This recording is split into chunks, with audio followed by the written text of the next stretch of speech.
Buenas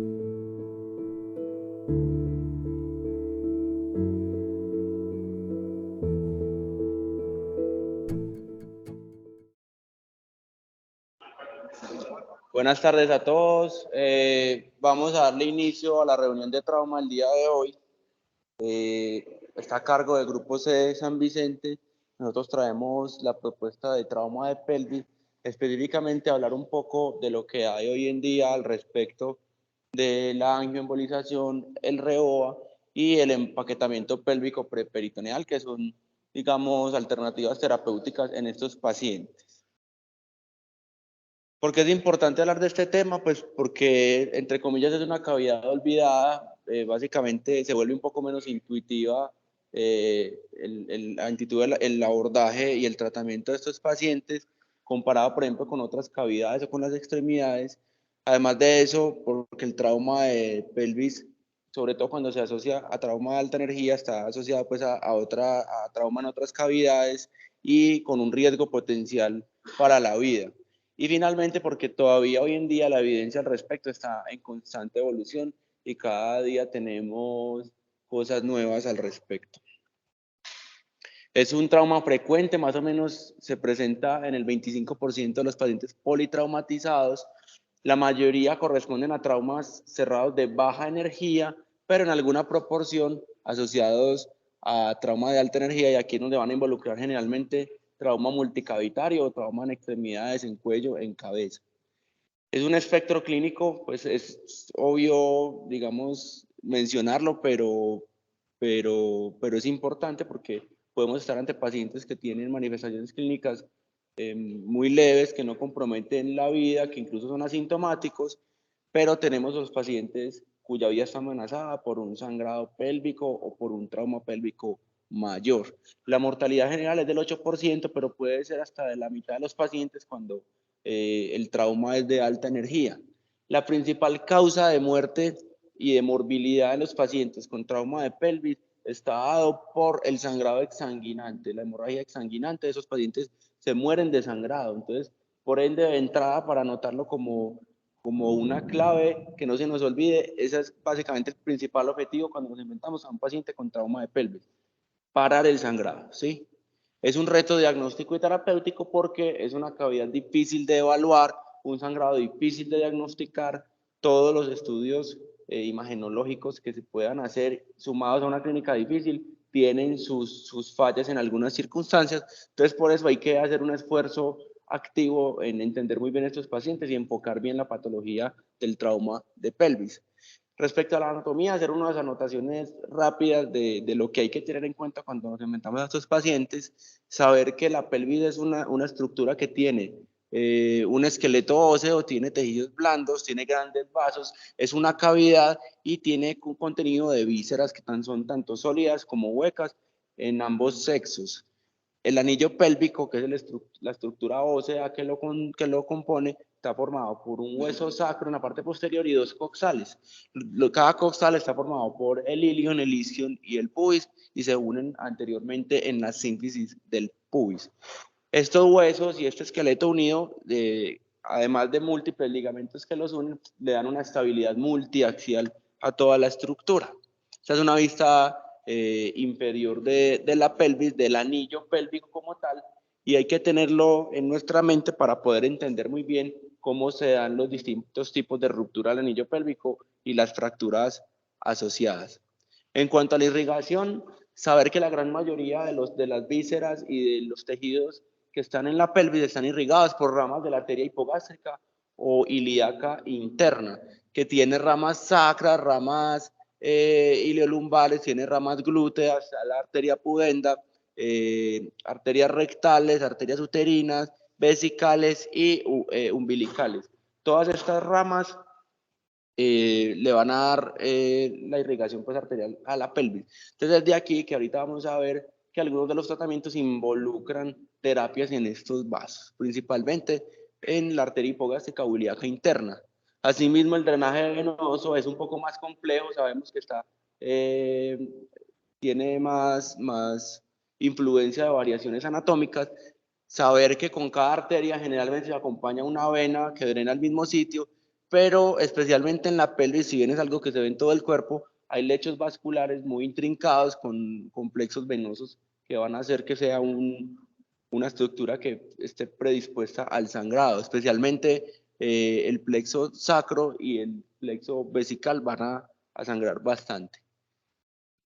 En la pelvis femenina, anotar obviamente los órganos que son propios de esta, todos los genitales internos de la mujer, el útero, la vagina, todos los anexos, por supuesto el recto y la vejiga que están también en el hombre, y en el hombre especialmente también el aparato genitourinario, que es el que cambia, teniendo en cuenta sus variaciones anatómicas, que realmente no son muchas, pero especialmente importante la próstata y la uretra en todos sus segmentos.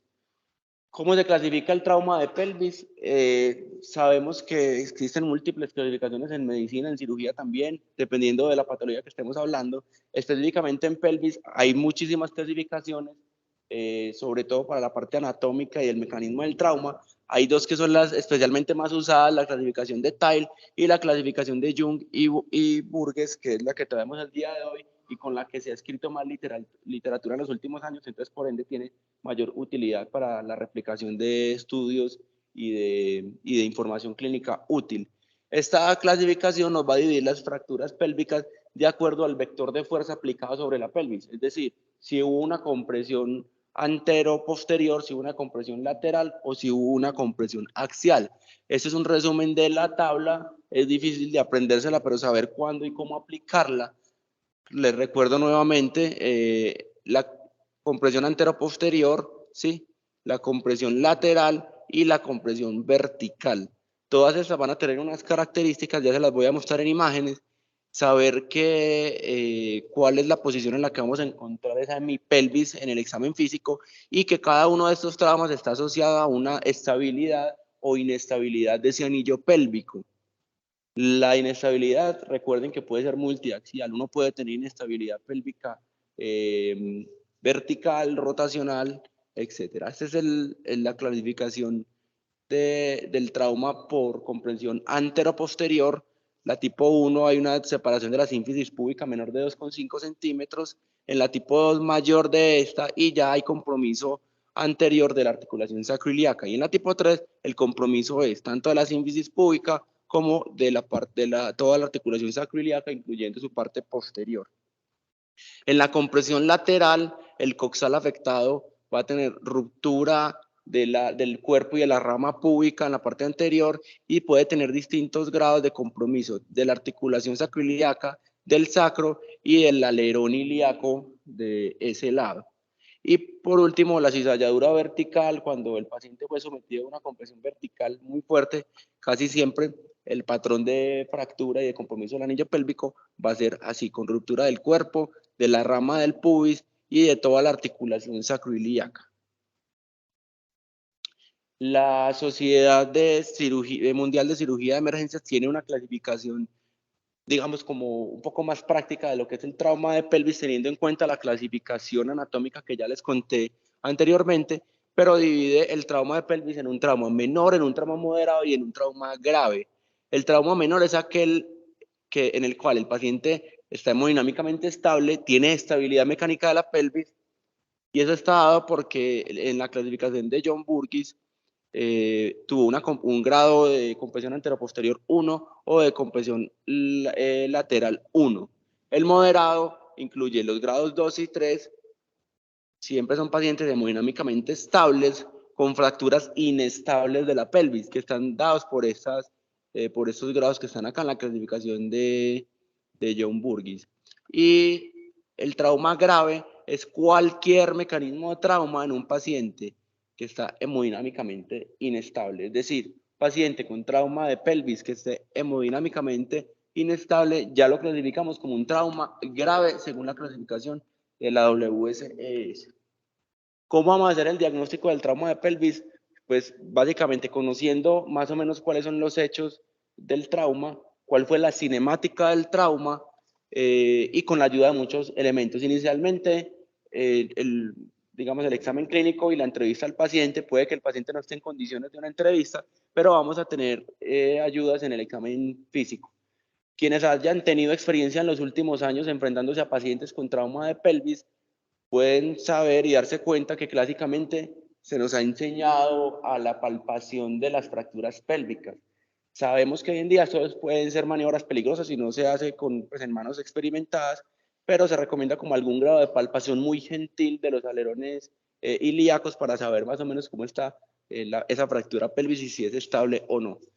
Lo que sí es claro es que hay que hacer una inspección clara del periné, de los genitales externos, de la piel y de las prominencias óseas para hacernos una imagen general de cómo es la pelvis de ese paciente. Por supuesto, vamos a hacer uso de la radiografía de pelvis casi en todos los escenarios del trauma, siempre y cuando tengamos la ayuda disponible e inmediata. Siempre que tengamos sospecha debemos hacer una radiografía de pelvis. Tiene muy poca utilidad en pacientes asintomáticos, pues no tiene mucho sentido hacerlo en un paciente que si bien tuvo un accidente de tránsito, por ejemplo, no tiene ningún síntoma pélvico, no tiene ningún signo clínico de trauma, se puede hacer, pero la utilidad diagnóstica es mínima porque probablemente no esté asociado a ninguna fractura pélvica.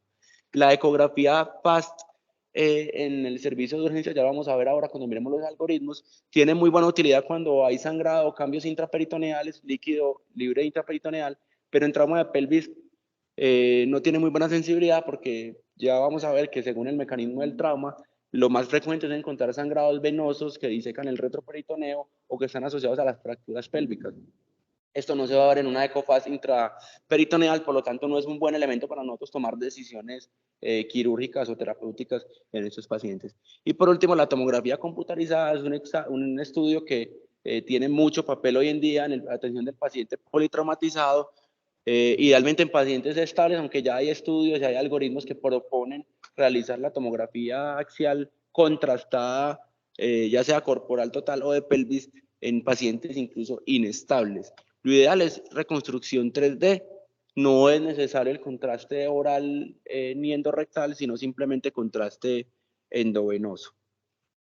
¿Cuál es el manejo general de un paciente politraumatizado, especialmente con trauma de pelvis? No olvidar nunca el abordaje sistemático, pero también simultáneo del ABCD propuesto por la ATLS. La idea, como les mencioné al inicio de la charla, es enfocarnos en detener ese sangrado. Eso es lo que nos va a matar a los pacientes y eso lo vamos a lograr disminuyendo el volumen pélvico como cavidad y como estructura ósea que puede albergar gran parte de la volemia del paciente. Eso se logra reduciendo las fracturas que se asumen que están sangrando, porque el 85% de los pacientes con trauma cerrado de pelvis, el sangrado va a provenir de las fracturas o de un sangrado venoso asociado a las fracturas. Solo entre un 15 y un 20% va a ser un sangrado arterial que requiera algún manejo. Sabemos que debemos hacer un uso limitado de cristaloides con un inicio temprano de hemoderivados en trauma, porque ya se ha demostrado mejor sobrevida. El uso de la fronda pélvica, pues de entrada saber que lo podemos usar en todos los pacientes, pero obtenemos mayor beneficio en fracturas que tengan una inestabilidad del anillo pélvico, con lo que clásicamente llamamos una fractura en libro abierto. Y otras herramientas para detener el sangrado, que son las que vamos a hablar específicamente en la charla de hoy.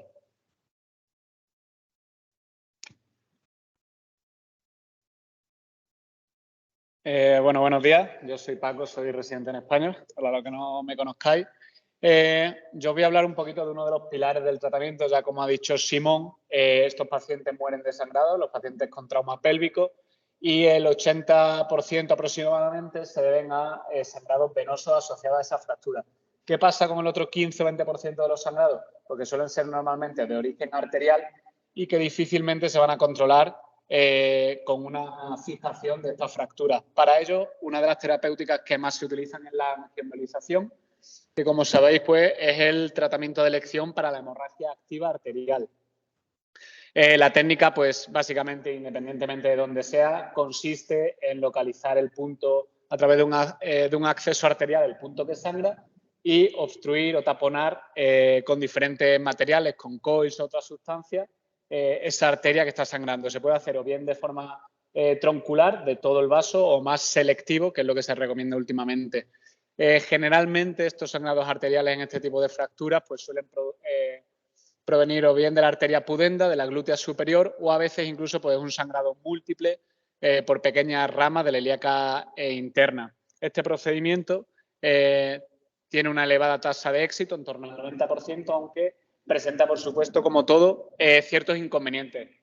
Principalmente, pues, la escasa disponibilidad, ya sea 24 horas, es decir, en centros que lo tienen no está disponible siempre, o sobre todo, yo creo que además en un país como Colombia, pues que no todos los centros tienen radiología vascular que permita hacer estos procedimientos.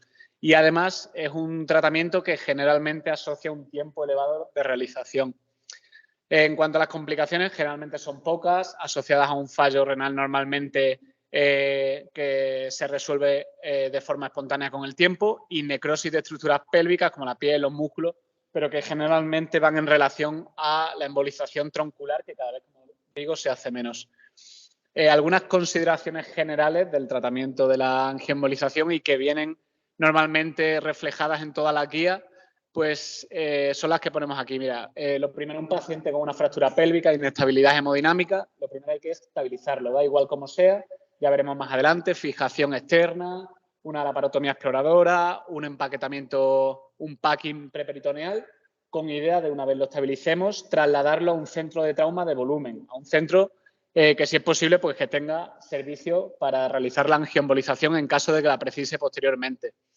Ya se ha visto que, aunque la angioembolización es una terapéutica muy eficaz, si se utiliza de manera exclusiva, presenta mayor mortalidad que cuando se utiliza de forma asociada con otras técnicas.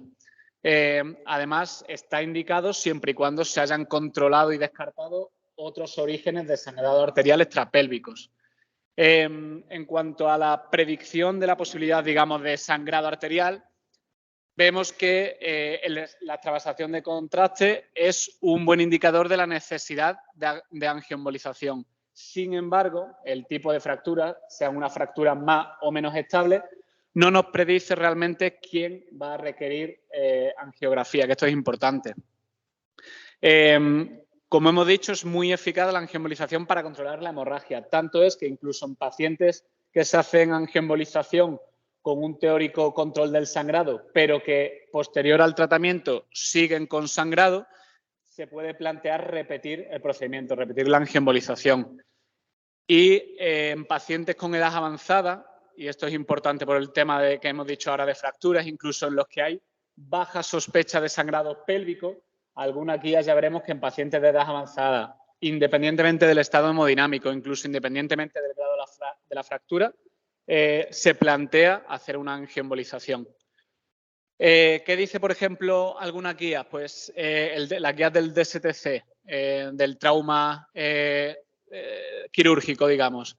Pues que la angioembolización está indicada en estos 4 pacientes, digamos, en estos 4 casos, en una falta de respuesta a la resucitación inicial, una vez que se obtiene estabilidad mecánica pélvica y que se descartan los focos de sangrado. Lo que hemos dicho, paciente, le fijas la fractura y se descarta normalmente con un TAC que haya otro foco de sangrado. En estos pacientes, si siguen inestables, está indicada la embolización. También, como hemos dicho, en la presencia de extravasación de contraste en el TAC. Además, en este caso, si es pélvico, estupendo, pero también, pues, si viene de otras zonas, retroperitoneal o incluso de órganos abdominales, para poder tratar este sangrado arterial. Además, a los pacientes que, como hemos dicho, se le hace una arteriografía, ya sea con o sin embolización, porque hay veces que se ve, por ejemplo, extravasado y en el momento de la angiografía no se ve sangrado activo, pero que se hayan embolizado o no, se mantienen inestables habiendo descartado otras fuentes. Estos también hay que hacerle una embolización. Y, como hemos dicho, el DSTC en pacientes de edad avanzada, el DSTC lo marcan 60 años, pacientes con fracturas pélvicas graves en libro abierto, con inestabilidad hemodinámica, o sea, inestabilidad vertical de la fractura, independientemente de su estado hemodinámico, incluso en pacientes que teóricamente responden o incluso pueden llegar a estar estables. Las guías, por ejemplo, de las WESES del 2017, básicamente, refuerzan lo mismo.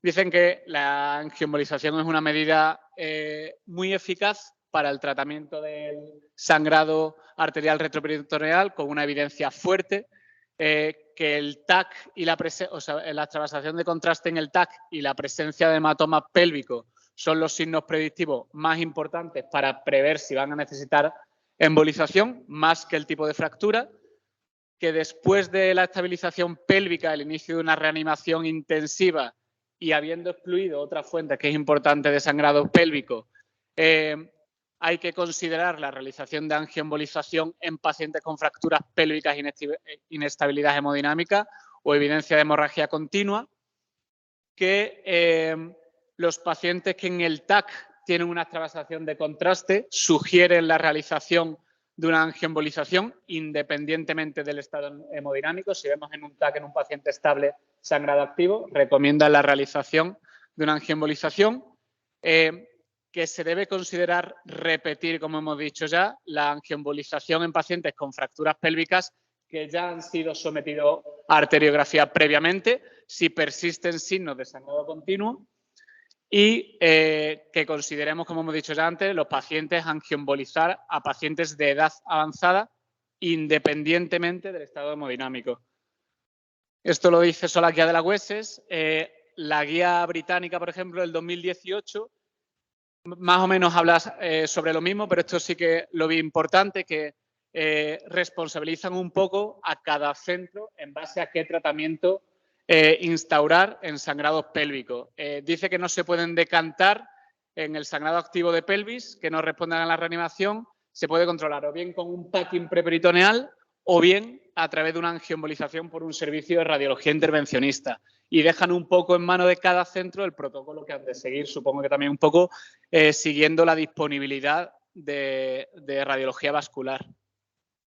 Y esta es una de las últimas revisiones más importantes del año 2020 del Colegio Americano de Cirugía, que hace una comparativa un poco en el tratamiento entre el packing preperitoneal, que ahora también expondrá Santiago, y la angioembolización. Se basan en dos pequeños estudios de cohorte con un número de pacientes muy pequeño y en el que además los criterios de tratamiento son diferentes según los estudios, porque en algunos había disponibilidad 24 horas del radiólogo vascular, en otros no, y entonces tenían que un poco amoldar el tratamiento al centro.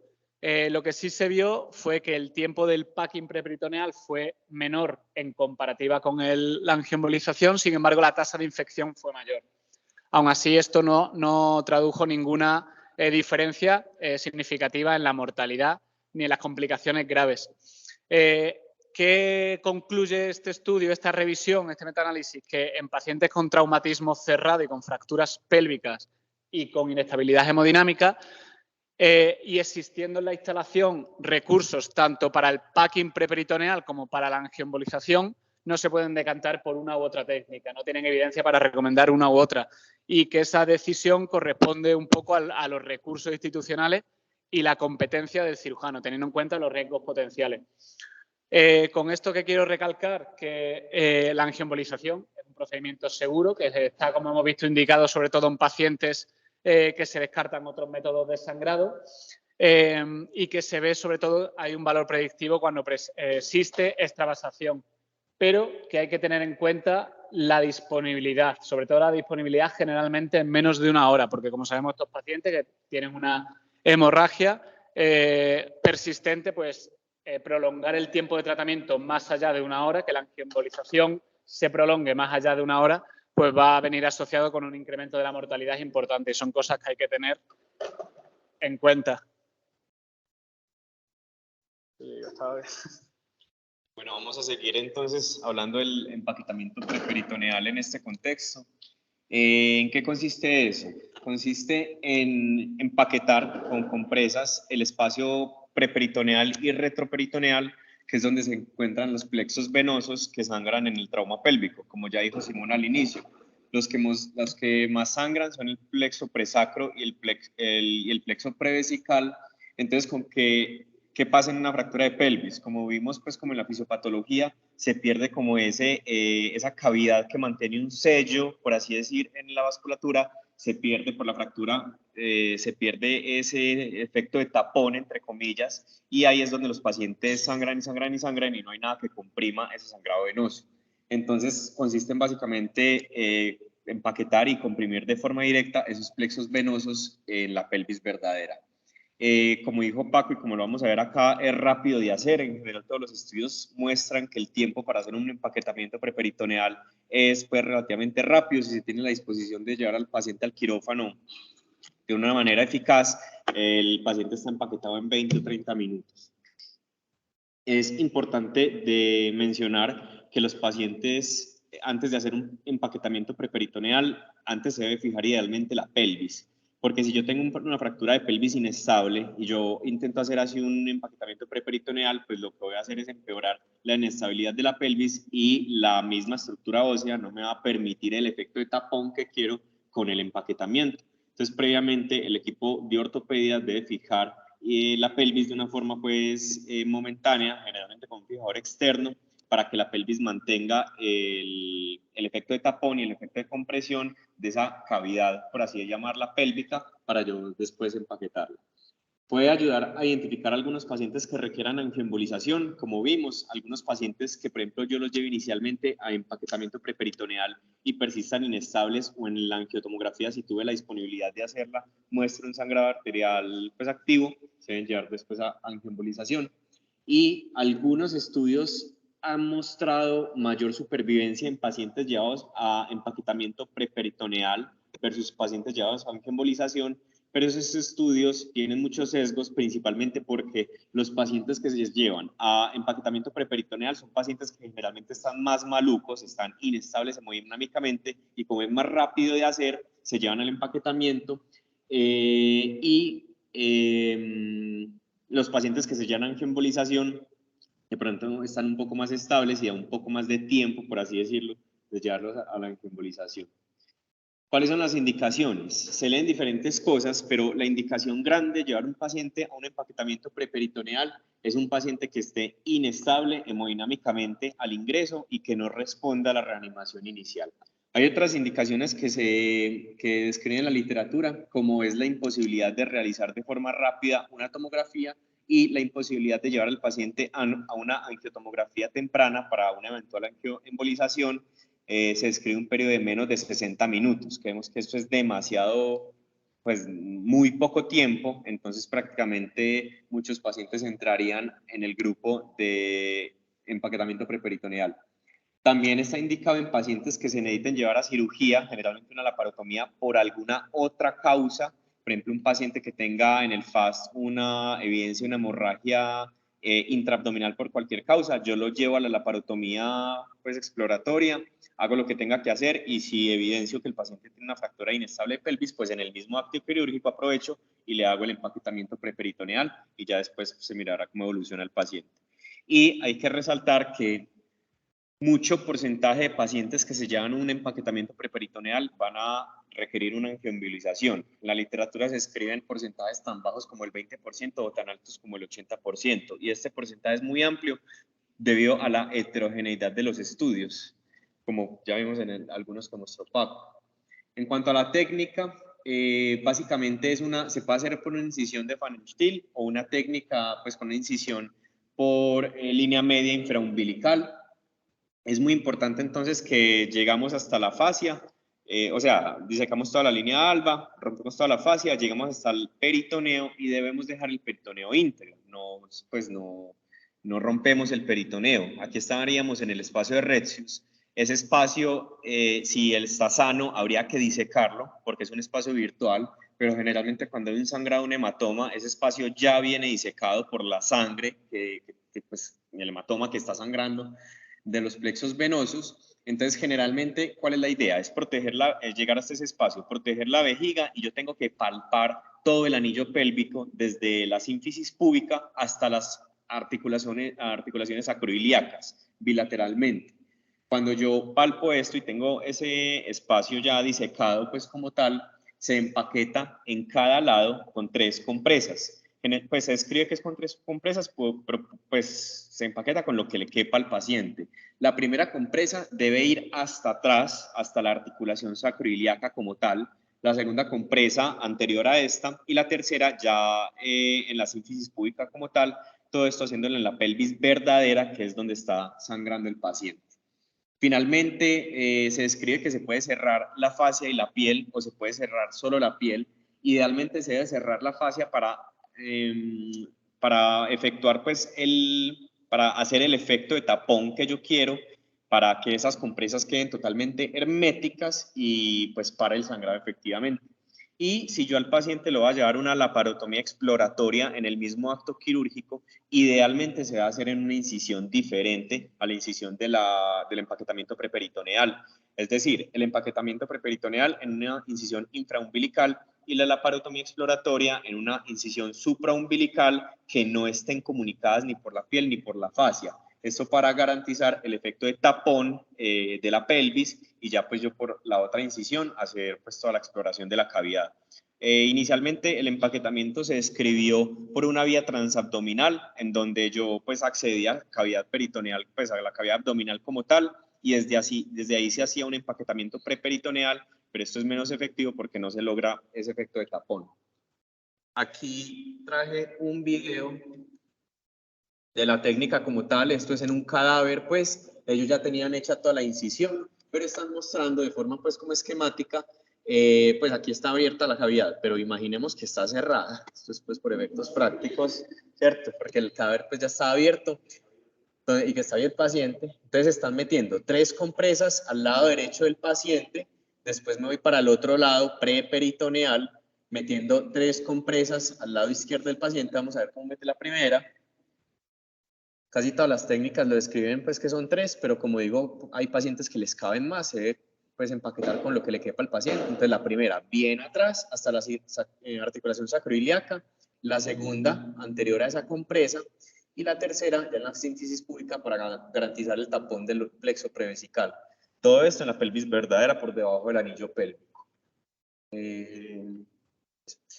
Esto fue una revisión retrospectiva publicada en el 2021 que quería ver el efecto del empaquetamiento preperitoneal en los pacientes que ingresaban con fracturas pélvicas y que estaban hemodinámicamente inestables. Ellos ingresaron al estudio 67 pacientes con fractura de pelvis y después de hacer una fijación pélvica por el grupo de ortopedia se llevaron a empaquetamiento preperitoneal.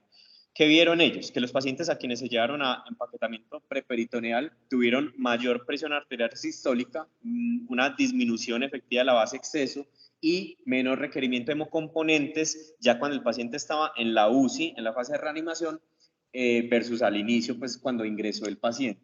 De todos estos pacientes que se llevaron al empaquetamiento, 15 persistieron con inestabilidad ya en la UCI, de los cuales a todos se les hizo una angiotomografía y a 13 de ellos se les hizo una angioembolización por presentar pues signos de sangrado activo en la angiotomografía.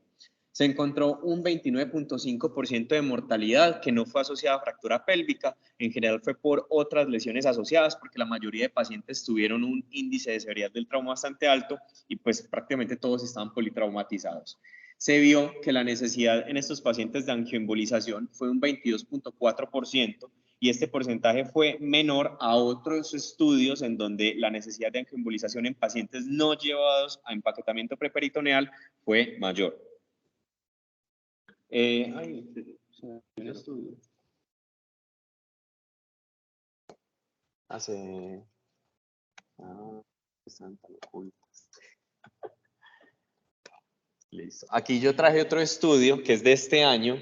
Es una revisión retrospectiva de una base de datos muy grande del American College y ellos querían comparar la angioembolización versus el empaquetamiento preperitoneal. Como desenlace primario, medir la mortalidad intrahospitalaria de estos pacientes. En total fueron 1.123 pacientes con fracturas pélvicas graves que se incluyeron en el estudio, 964 pacientes llevados a angioembolización versus 159 pacientes llevados a empaquetamiento preperitoneal.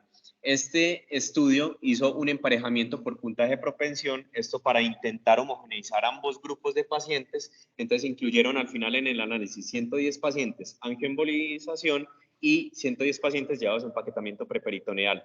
En general, en todo el estudio pues, que se incluyó, se vio que los pacientes llevados a empaquetamiento preperitoneal estuvieron más inestables hemodinámicamente y fueron más jóvenes, pero ya después de ver el emparejamiento por puntaje de propensión, las variables demográficas fueron prácticamente iguales o similares pues, en ambos grupos. ¿Qué encontraron ellos? Que tanto en los desenlaces primarios, que fue la mortalidad intrahospitalaria, y en los desenlaces secundarios, que fue mortalidad en las primeras 24 horas, estadía en UCI y estancia hospitalaria, no hubo ningún resultado que fuera estadísticamente significativo. ambos resultados en estos desenlaces fue prácticamente igual. Y aquí vemos una gráfica de Kaplan-Meier en donde vemos la mortalidad intrahospitalaria de ambos grupos de angioembolización y empaquetamiento preperitoneal, en donde vemos que el empaquetamiento preperitoneal tiene una sobrevida un poco menor, pero no, esto no logró pues la significancia estadística.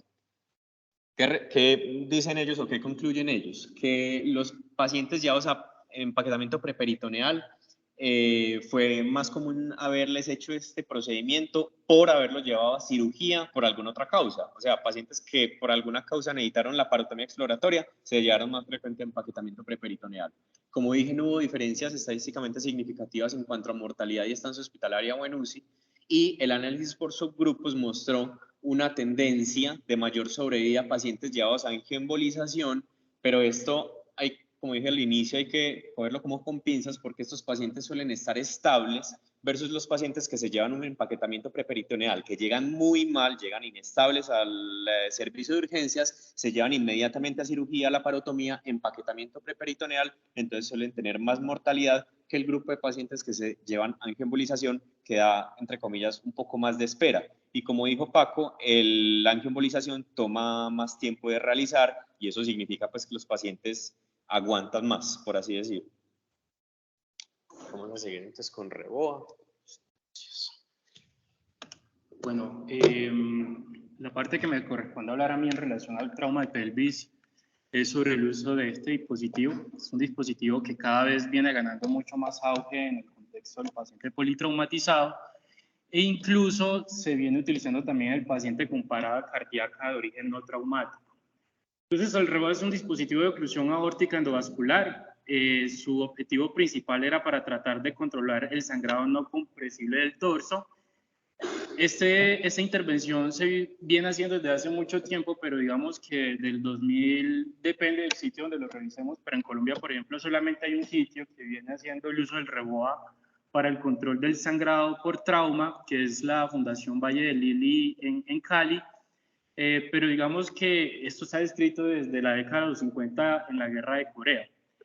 Entonces, cuando uno entra a revisar la evidencia en relación a este dispositivo para el manejo del paciente con trauma en general, no puntualmente en el escenario de trauma de pelvis, vamos a encontrar que la evidencia va a ser muy limitada.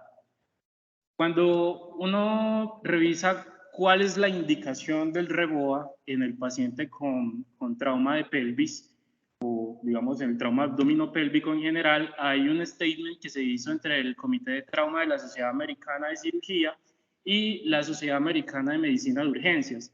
Y ellos plantean estas dos indicaciones principales. Uno, la hemorragia amenazante para la vida de origen infradiafragmático que no sea respondedor o con una respuesta transitoria a las medidas de reanimación inicial.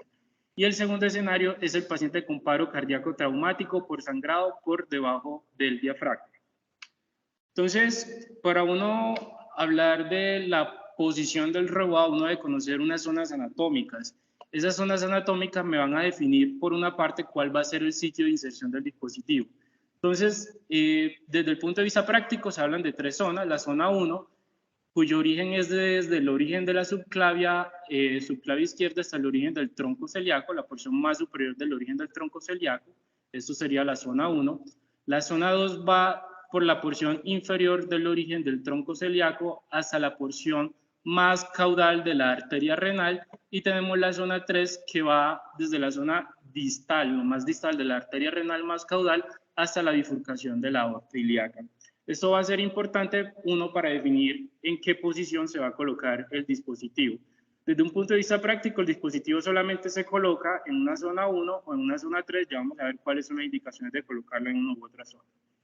Cuando uno coloca este dispositivo, uno quiere cumplir unos objetivos fisiológicos.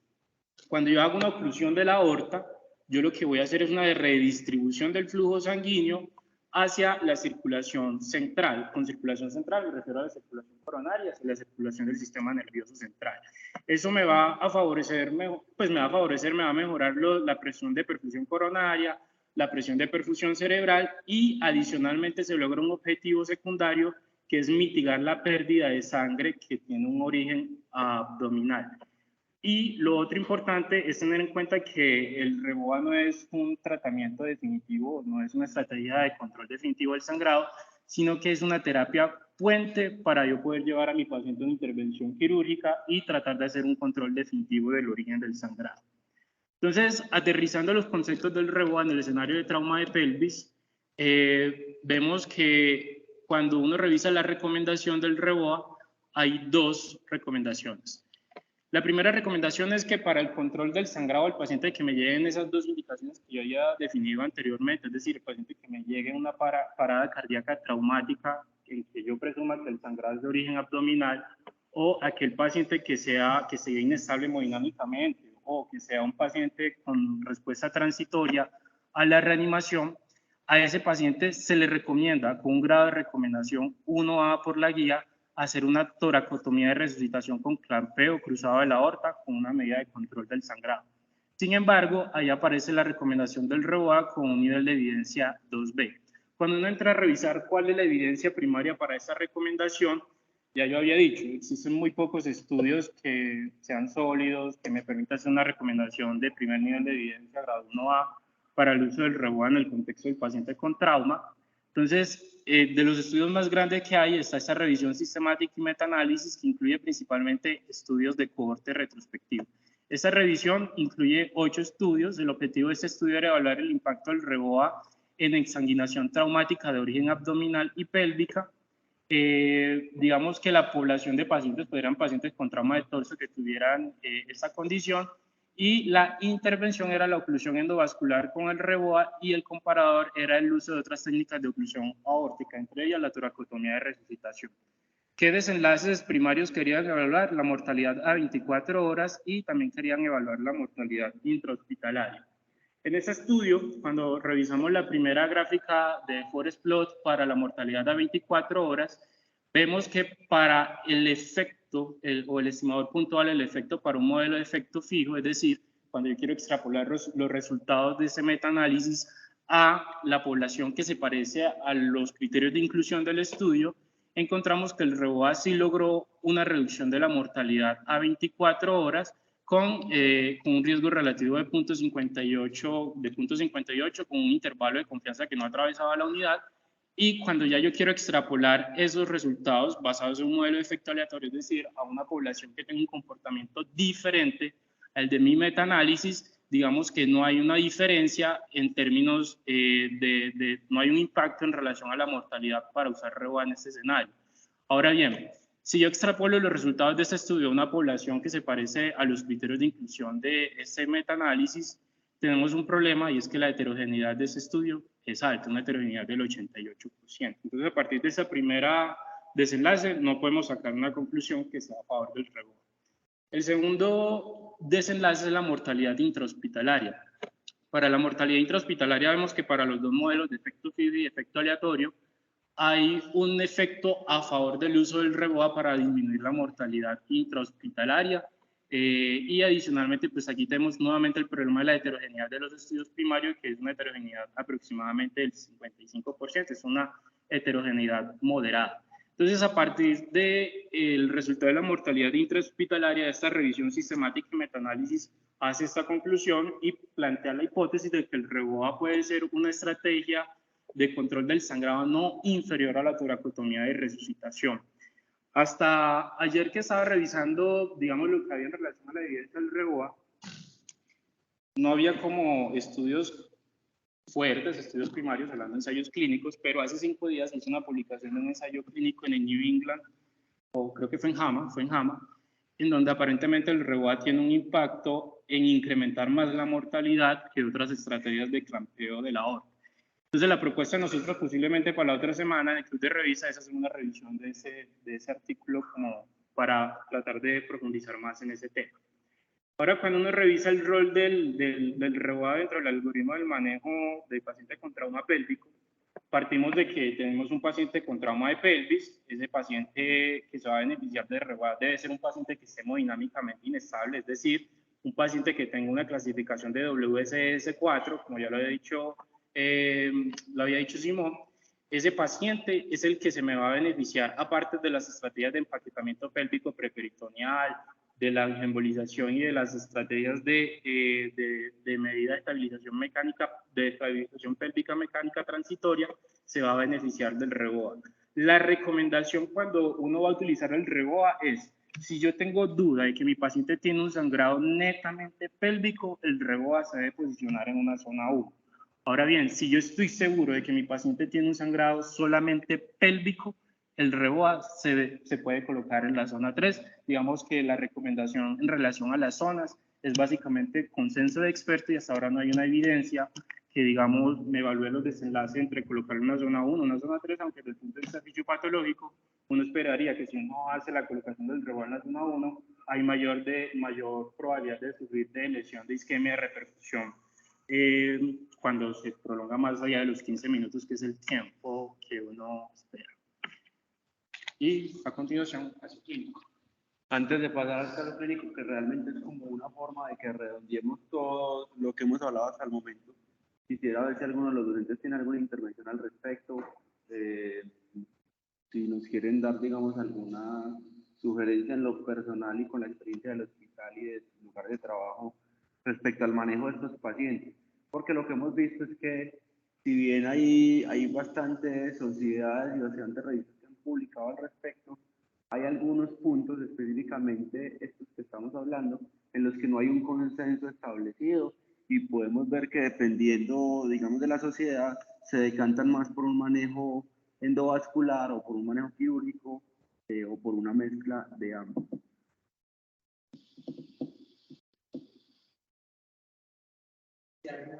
Algunos puntos. Lo primero es que no todos estamos trabajando,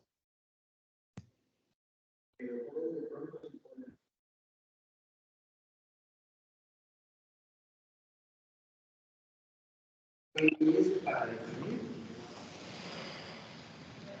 ¿Qué es lo mínimo que ordena la ATLS para definir si hay trauma torácico asociado por un hemoneumotórax o por un aumento mediastinal?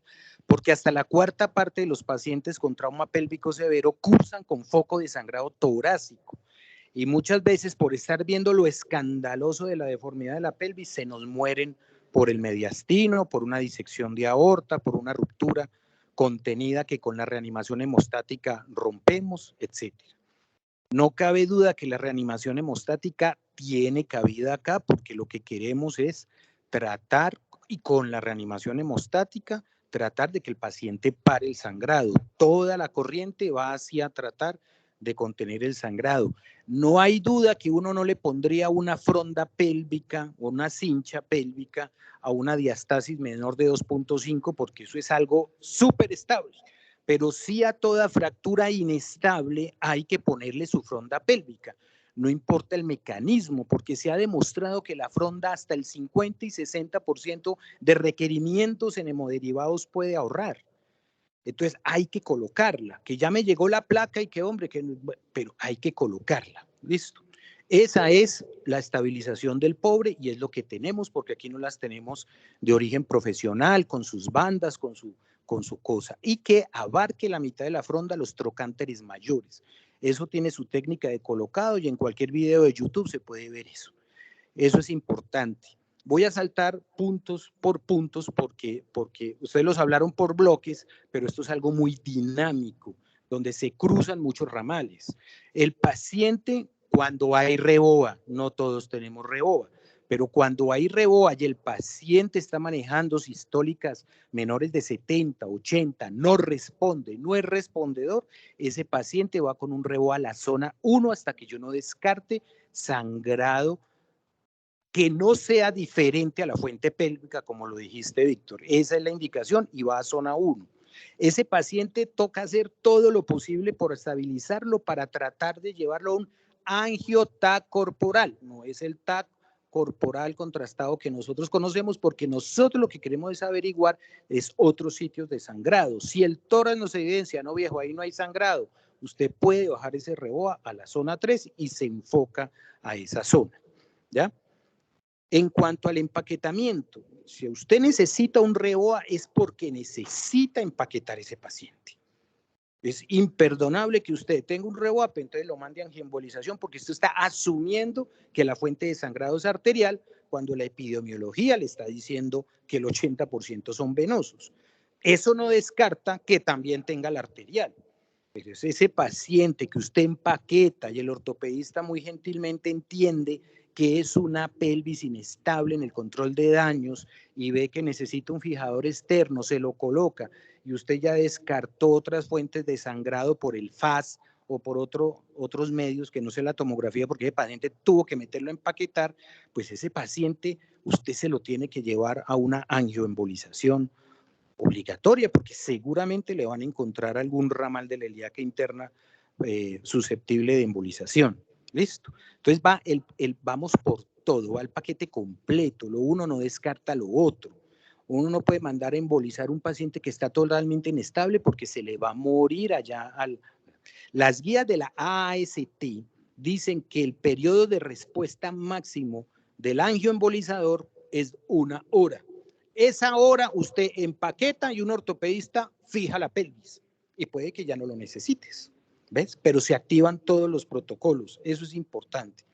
REVOA, empaquetamiento, la embolización. Eso es como la cosa importante. Para pasar al caso clínico, entonces si quieres puntualizar alguna cosa sobre súper bien.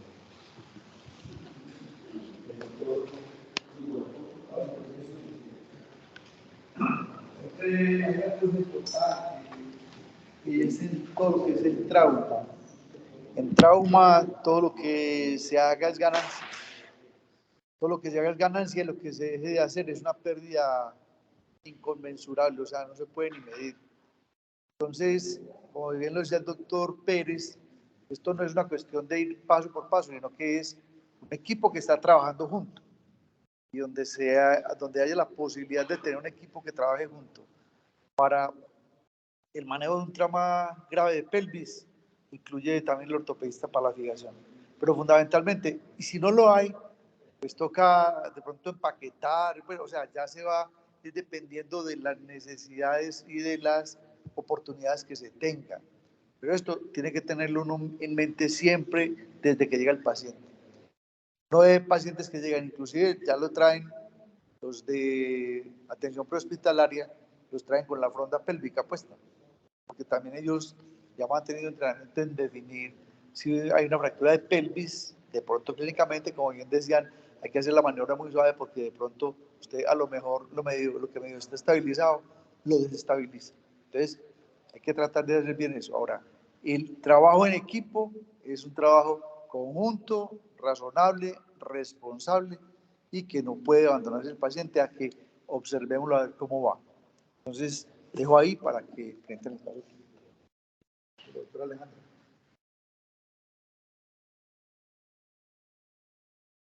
Sí, y hagamos el caso clínico. Lo que le estábamos proponiendo ahorita con Víctor fue que hace 5 días sacaron un RCT de JAMA. Eso, de JAMA. Queremos presentarlo en el club de revista.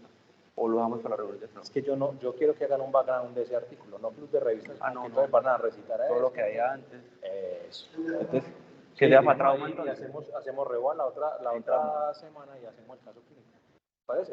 Este era como para discutir y como para lo que es el propio, como para integrar. Entonces empatemos esto con REVOA. Claro, pero empatamos con el REVOA los pros y los contras, que jamás le cascando a ese, o sea, y el Luca REVOA también, sí. Que hace como 2 meses. 2 meses, sí. Entonces cogemos el de Jama, el de Luca REVOA, y miramos qué hay de otros artículos, ¿les parece? ¿Listo? Para no dejarlo cortado ahí. Gracias.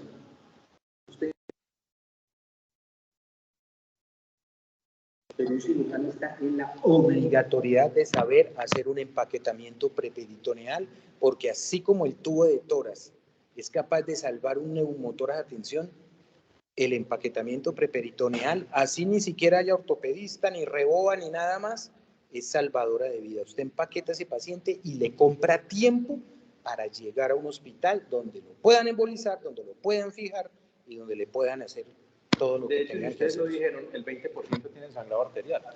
Y de ese 20%, el 5% de sangrado arterial pudiera parar con con el empaquetamiento solamente. Ramas terminales. Claro, cuando son ramas terminales. Entonces, mire que sí tiene mucha cosa que hacer.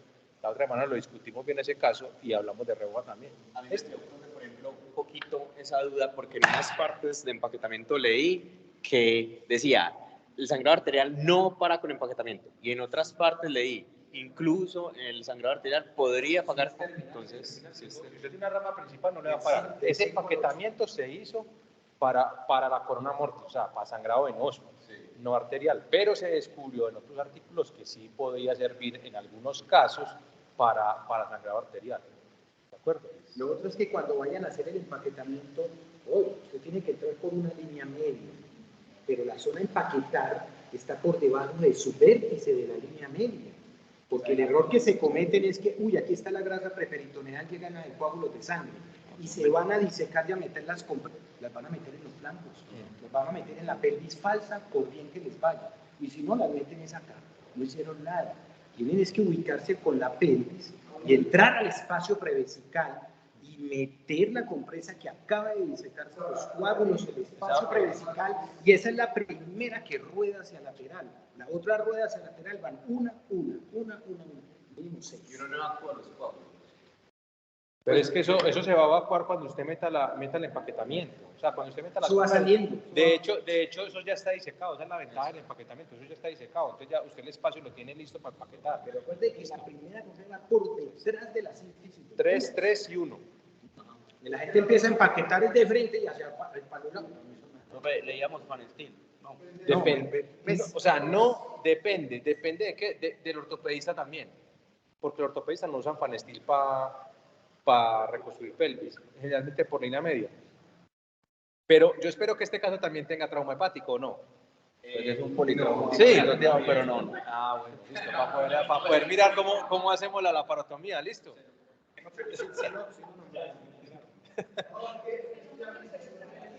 Claro, porque es que si no usted tiene la pelvis toteada, tiene un hígado sangrando, un vaso sangrando, y usted dice, ¿cómo empaqueto? O sea, ¿cómo hago la laparotomía para poder empaquetar la pelvis?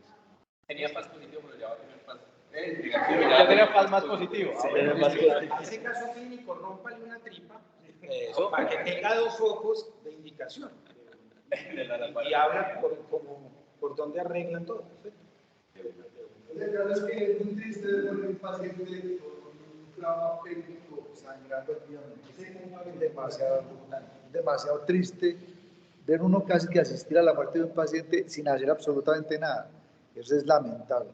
Y digamos que nos pasó en otras oportunidades muchas veces, cuando no había ningún tipo de estos recursos y no se hacía el empaquetamiento. Entonces, uno simplemente transfunda 8, 10, 12 unidades de sangre y el paciente, lo mismo que se le infundía era lo mismo que estaba sangrando y terminaban supremamente hematizados, hinchados, con equimosis y todo, y la sangre en la pelvis, pues, es muy bravo. Y cuando se abre, esa es otra cosa, es que cuando se violenta el peritoneo de donde estaban las fracturas pélvicas, perdió el empaquetamiento. El packing se perdió. Un detalle muy importante es que las unidades, no que operan trauma, sino que manejan trauma, el indicador de que está haciendo las cosas muy bien, no es la herida de corazón, no es la puñalada en el hígado, es el trauma pélvico inestable que está sacando vivo y rehabilitado. Ese es como ¿cómo le llamamos a eso? El estándar de oro o marcador de oro de un servicio de trauma con excelencia. Pero si le llega uno solo al año y se le pegue, es que sí, ese es el problema.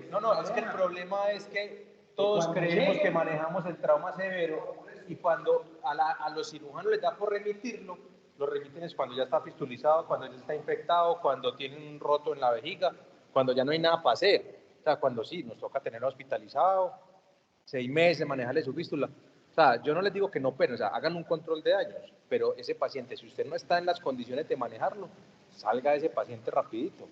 El mismo cuento de que planteamos ya en la reunión de mortalidad, de que uno va a pensar en una cirugía de control de daños, tiene que tenerla aquí en el momento en que está haciendo la incisión o que está entrando al quirófano. Si empieza a trabajar y todavía no la tiene aquí, perdió el tiempo.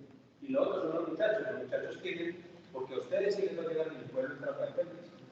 Ese es el que se les va a morir a ustedes allá en el pueblo. Y ustedes tienen que saber cuándo ponen una cincha, cuándo no, si le ponen sonda o no, porque la cincha es lo que ustedes pueden hacer en el pueblo y mirar a dónde lo van a mandar. Porque si usted se lo manda al cirujano del segundo nivel, ahí embaló al cirujano del segundo nivel porque él no tiene, es más, ni creo que tenga la experiencia para hacer un empaquetamiento preperitoneal, porque eso no es que se haga con mucha frecuencia. Entonces miren a dónde lo van a remitir también ustedes cuando estén en un centro, en el rural. Listo. Vamos a hablar esta semana. Gracias a todos.